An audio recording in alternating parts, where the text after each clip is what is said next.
I just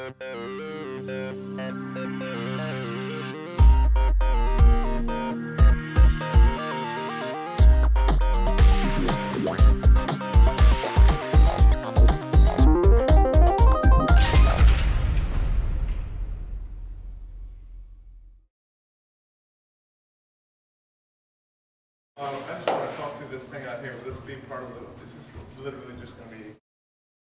Well, as a request from the Travel Channel, they did a piece on some of the great robberies across the country, and they selected the great Brinks robbery of 1950, which was at the time the largest ever bank robbery in our history, and they stole over 2.7 million of cash and securities.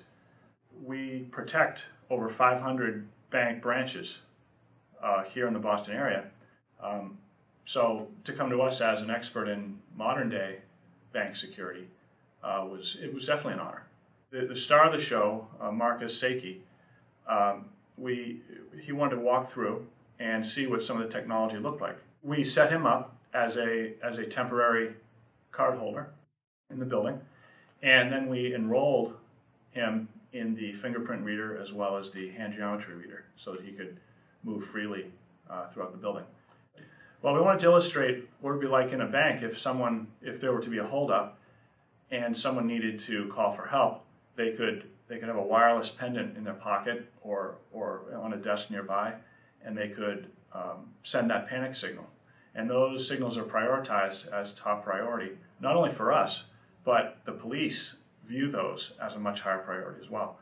So we would be calling the police and dispatching them and making sure that help's on the way. It's actually a lot of fun interacting with him and with his crew. I think most people in the company were pretty jazzed. We're excited about the opportunity.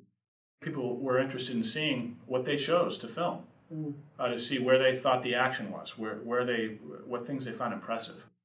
And I think when they saw the alarm board, which had alarms popping up on the screen, and within 20 seconds or less, those alarms, whether fire alarms, panic alarms, security alarms, would be handled by an operator and just drop right off the board. So they got a feeling of real flow of signal traffic. The Travel Channel called us to find out if there was some technology that we have today that might have prevented the crime that took place in 1950. It's hard to say never, but it's a lot less likely. The first line of defense, which is the locks.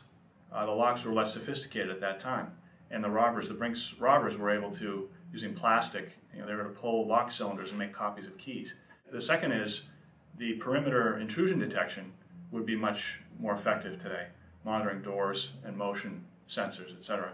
So for them to get up into the second floor like they did, they would have been detected by multiple sensors by then.